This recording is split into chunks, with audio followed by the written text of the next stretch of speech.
राष्ट्रीय जय हिंद पार्टी के कार्यकारिणी अध्यक्ष सुरेंद्र सिंह ने अपने कार्यालय में सरकार के कई मुद्दों पर अपना रोष जताया। आइए दिखाते इस खास रिपोर्ट में उन्होंने क्या कहा। मैं सुरेंद्र सिंह राष्ट्रीय जय हिंद पार्टी के प्रदेश अध्यक्ष झारखंड। मैं अखंड भारत पर हम बोलना चाहते हैं कि हमारे नेताजी सुभाष चंद्र बोस का सपना अखंड भारत का था। अगर नेहरू गांधी जी ने धोखा नहीं दिए रहते तो हमारा अखंड भारत का सपना उसी समय हमको साकार हो जाता।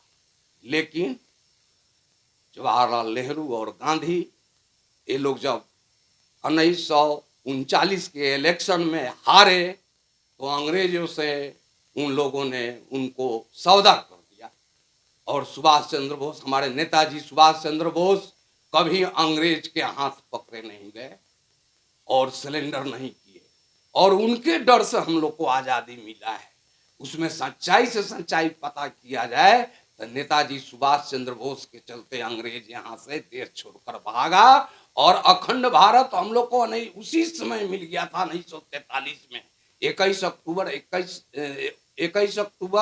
1943 में हम लोग का अखंड भारत का सपना पूरा हो गया था। लेकिन नेताजी सुभाष चंद्र बोस जब कांग्रेस पार्टी को हराए, गांधी जी को जब समझिए हराए, तो और बाकी कांग्रेसी कार्यकर्ता का क्या हालत होगा। तो वो लोग तो अंग्रेज लोग चाह रहा था कि सुभाष चंद्र बोस को हवाले कीजिए, आप लोग को राजपाट देते हैं। वही हुआ और सुभाष चंद्र बोस जैसे, नेताजी सुभाष चंद्र बोस जैसे आदमी को उजागर नहीं किया गया। इनके नाम पर किताब छपना चाहिए, इनका पूरे देश के ऑफिस में इनका मूर्ति लगना चाहिए।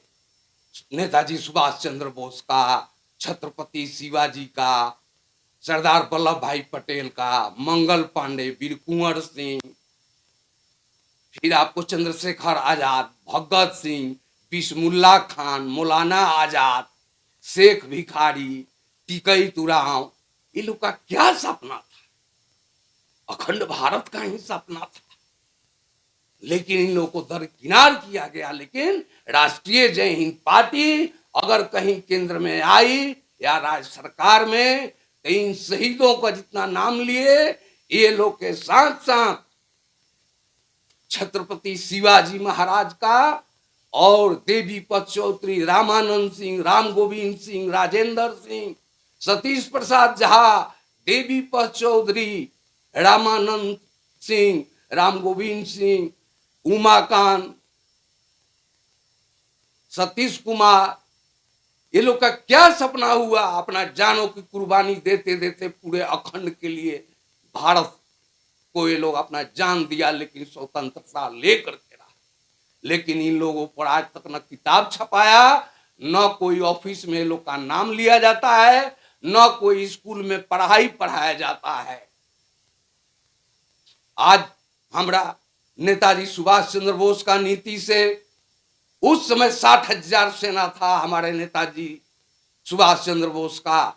उनके हिसाब से अगर इसका अधिकरण हुआ रहता सेना का, तो आज अखंड भारत का सपना होता।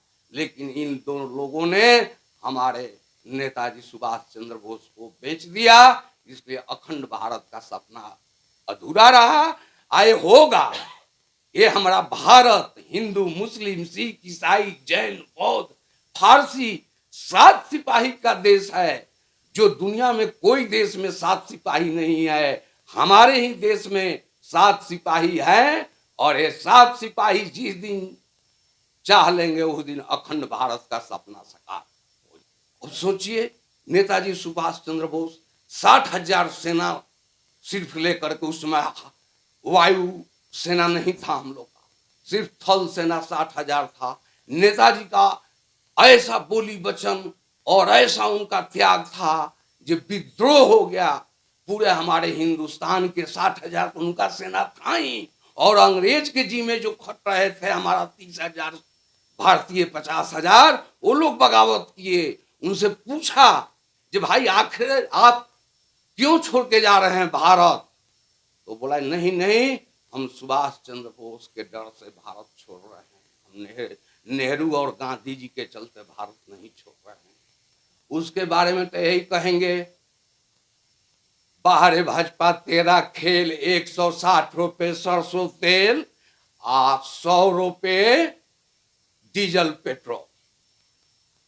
जब ये इतना बिक रहा है, 2 रुपए हम लोग का देखा हुआ है, 2 रुपए डीजल पेट्रोल था, ये आपको बता रहे हैं 70 का। तो हमारे झारखंड में 13 खनिज संपदा है। 13 खनिज संपदा का हमको जैसे गिट्टी, बालू, ईंटा, कोयला, तांबा, पीतल, अब्रक, यूरेनियम, बक्साइड, अल्मुनियम, इसका भी हमारा झारखंड का जनता और बिहार का जनता को जानकारी होना चाहिए। ये कई रुपए रेट में बिका रहा है। अगर अंग्रेज टाइप में 10 रुपए रॉयल्टी मिल रहा होगा तो नहीं, वो रॉयल्टी नहीं चलेगा। अब उसके 10 गुना रॉयल्टी देना होगा। अब जनता बर्दाश्त नहीं करेंगे। और प्लस हम लोग को विशेष राज घोषणा कीजिए मोदी जी, अभी 10 दिन आपको टाइम है, और नहीं तो 2 अप्रैल से हम लोग आर्थिक नाकेबंदी आपको करने जा रहे हैं। एक भी खनिज संपदा आपको नहीं यहाँ से जाने देंगे झारखंड से। जैसे बिहार को पहल किए वैसे झारखंड को भी पहल कीजिए।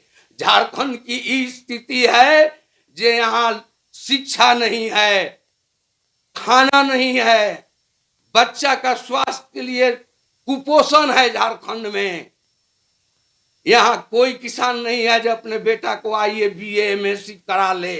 जाइए जंगलहार देहात में देखिए, जो 20 किलो जामुन, 20 किलो बरहर, 20 किलो कटहर, 20 किलो शकरकंदी, 20 किलो जामुन, 20 किलो अमरूद, 20 किलो पपीता लेकर आ रहा है वो लोग का बाल बच्चा। और आप 30 किलो चावल दे रहे हैं, उससे बाल बच्चा पढ़ेगा?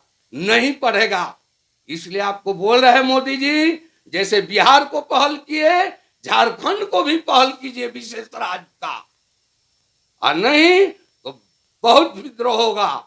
यहाँ हम लोग आपको डैम 13 को नहीं बिजली पैदा होने देंगे, 13 तरह का खनिज संपदा नहीं लेने जाने देंगे, और सभी खनिज का हमको रेट पता होना चाहिए। जैसे हम बिजली 7.5 रुपए बिजली बिल दे रहे हैं मीटर और भट टैक्स, वैसे हमको पूरे खनिज संपदा का केंद्र सरकार और राज्य सरकार ओपन रेट पब्लिक जनता जनार्दन के सामने रखें, जहां हमारा खनिज संपदा कितना में बिक रहा है और कहाँ जा रहा है।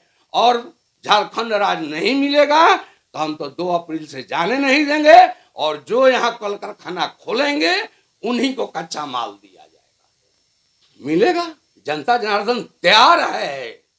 हाँ, समय इनको हम लोग साल भर से दिए हैं ना, अब 10 दिन और है, 2 अप्रैल को देख ले। झारखंड को तो देना होगा।